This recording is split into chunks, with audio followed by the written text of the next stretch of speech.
You keep repeating the same two voiceover mistakes, and you probably don't even realize it.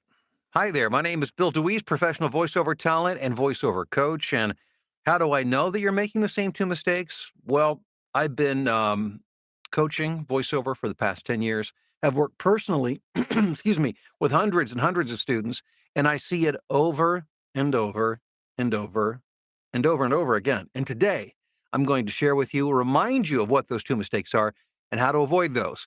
I am so glad you're here this morning. Welcome to the live stream. We do this every weekday morning. If you haven't subscribed yet, make sure you do that because when you do, you'll get notifications when I go live in the morning. As a reminder to join the live stream, and if you don't mind giving a thumbs up and sharing it, I appreciate it. And in the live chat, share your name and where you're watching or listening from this morning. So, I've been doing this for a while, full-time recording voiceovers for 17 years. I've been coaching for the past 10 years. I've coached more students than I said hundreds, maybe it's thousands personally. I'm not sure. I've lost track. Doesn't matter. The point is this. I have coached enough people to see trends. And one of the biggest trends is there are two things that I talk quite a bit about, but I see them repeated over and over, even when I'm working with the same people. So that's why I know that it's a blind spot. And of course, that's why you work with a coach, right? Because it's hard to be perfectly objective about our performance or our behavior or our activity. And so that's where I come in. And here are those two mistakes. Number one, it's speaking, reading too fast. That's number one. So let's talk about that for just a moment. One of the things that we tend to do as human beings, it's a human reaction to being behind a microphone, because think of it this way. When you're behind a microphone is a cue. It's a trigger to let us know that, boom, spotlight's on. We're on. It's our time to perform. Um, and what that does is it releases adrenaline unbeknownst to us and our system, which causes our entire system, our mind, our heart to race a little faster and our mouth to move faster than normal. But it doesn't feel like that because the adrenaline's flowing.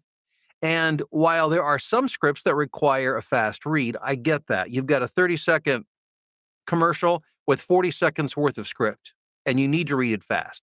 I totally get it. But even in that scenario, you need to start slowly so that you can better understand the script and, understand the phrasing and the context, all of that kind of stuff. When you're speed reading, you don't get any of that.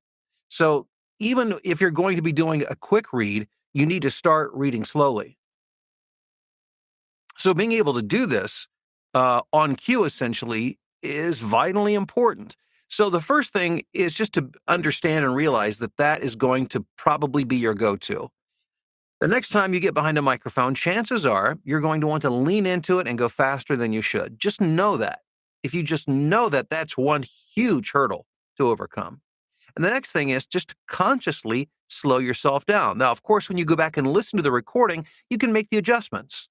Perhaps this time your pacing or your speed was right on, but chances are greater that it's not, that it's faster than it needs to be. So just by being aware of it and consciously, mentally putting the brakes on will help you um, to better understand, to better navigate, to better communicate what's going on in the script. And again, if the script needs you to speed up, then you can speed up as you go, but always, always, always start slow. The little trick that I use that I talk about all the time is the metronome trick.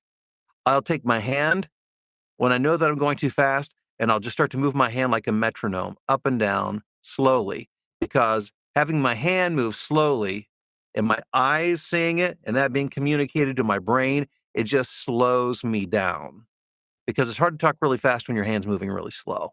It can be done, but the instinct is to follow your hand. So that is a good way to do that. The second mistake I see all the time, over projecting.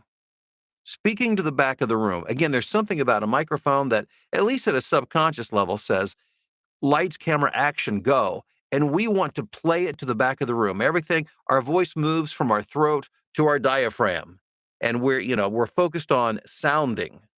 and how we sound, and that we're projecting, and that the voice is articulate and rich and all of these kind of things, which if you're in theater, that's perfectly fine.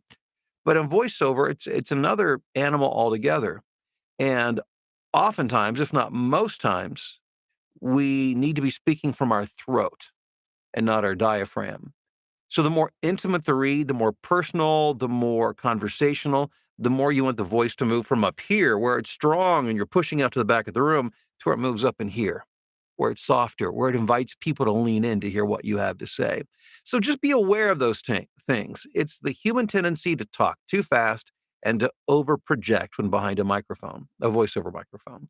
So if you're aware of those and you just remain mindful of it, it will really help you to overcome it. And the net result is this: it will help you to win more auditions and to get more work.